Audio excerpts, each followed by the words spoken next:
Hello ভাই বোনেরা, আজকে শুক্রবার। তো শুক্রবার আমার 344 জন সাবস্ক্রাইবার সকলকে অন্তর থেকে ধন্যবাদ জানিয়ে সুখের নিরেন দুপুরে খাওয়া দাওয়ার ভিডিওটি শুরু করছি। আজকে তো শুক্রবার, সবাই মুখস্থ হয়ে গেছে যারা আমাকে নিয়ম করে মোটামুটি দেখো। তো আজকে আমাদের নিরামিষ হয়। আজকে হয়েছে বাটার ভাত হবে, আর তার সাথে আলু ভাজা আর বাঁধাকপি আছে। বাঁধাকপি ও বেলার জন্যই করেছি, এবেলা লাগলে ওর বাবা খাবে। আর ওর বাবা আলু ভাজা খায় না, তেল খায় না, কিন্তু বিড়ি খায়।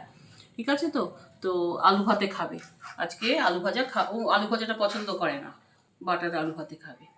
আর হ্যাঁ, কালকে বলছিলাম যে ইসের খবর, কিন্তু ওই খবরটা বলবো না। আজকে বাংলাদেশের একটু খবর বলবো ভাই বোনেরা। বাংলাদেশে আবার আবার হিন্দুদের উপর অত্যাচার করছে। একটি মেয়ে, খুব বেশি হলে কলেজ গার্ল হবে, তো সে একদিন বলছিল, মানে তাদের কাছে খবর যাচ্ছে আমাদের এখানে মুসলিমরা নাকি অত্যাচারিত হচ্ছে। মানে কোথায় অত্যাচারিত হচ্ছে আমার তো চোখে পড়ছে না, আপনাদের যদি কোথাও চোখে পড়ে আমাকে একটু বলবেন যদি কারোর চোখে পড়ে।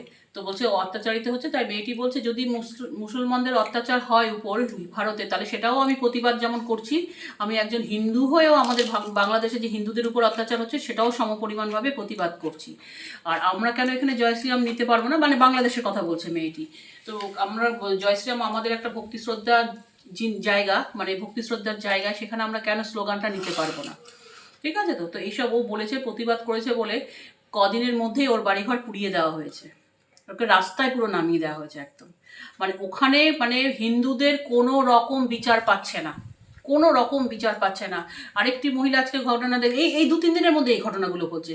সেই ভদ্র মহিলার হচ্ছে কি ওই ব্যবসা ছিল, সেই ব্যবসার টাকা লুট করেছে, তার বাড়িঘর লুট করে তার বরকে কুপিয়ে মেরেছে। সে ওষুধের ব্যবসা ছিল, এরকম কিছু। ওখানকার বাংলাদেশি যে মুসলমানরা আছে তারা কি বলছে, তারা বলছে যে হিন্দুদের জমি বিক্রি করবেন না, হিন্দুদের দোকান থেকে কোনো জিনিসপত্র কিনবেন না। ঠিক আছে, ওখানে যে এসছে তারেক, সেও এক মানে মৌলবাদীদের হাতেই সে পুতুল একদম। ওই ভদ্রমহিলা যে বাংচার বরকে মেরেছে কুপিয়ে, সে ইয়েতে গেছে, পুলিশের কাছে গেছে, পুলিশ বলেছে আমার হাত পা বাঁধা। তাই ওই ভদ্রমহিলা বলছে তাহলে আমাদের সবাইকেই গুলি করে দিন, ওর বাচ্চা আছে, ওনার বাচ্চা ছিল একটা 6-7 বছরের। বাংলাদেশে এইরকমভাবে এখনও হিন্দুদের উপর অত্যাচার করছে। তাই আমি এখানকার যেসব মুসলমানরা বলে না যে এখানেও মুসলিমদের উপর অত্যাচার হচ্ছে, আমি তাদেরকে একটাই বলবো, ভালো না লাগলে তোমরা বাংলাদেশে চলে যাও, তখন কিন্তু তোমরা যাবে না। তাহলে তার মানে তোমরা এখানে ভালো আছো তাই তোমরা যাবে না। তাহলে এই কথাটা বলো না ভাই বোনদের, ওই হিন্দু ভাই বোনদেরটা একটু উপলব্ধি করো যে বাংলাদেশে তারা কিরমভাবে আছে। 2% 3%-এ নেমে এসে 36 থেকে, তাহলে বোঝো কতটা ভালো আছে বাংলাদেশি হিন্দুরা। আজকের মতন ভিডিওটা এইটুকু। পাশে থাকবে, সাবধানে থাকবে। সব কিছু ব্যবসা ওদের সাথে বন্ধ করে দেওয়া উচিত মোদিজির, জানি না কেন করছে। জয় শ্রীরাম।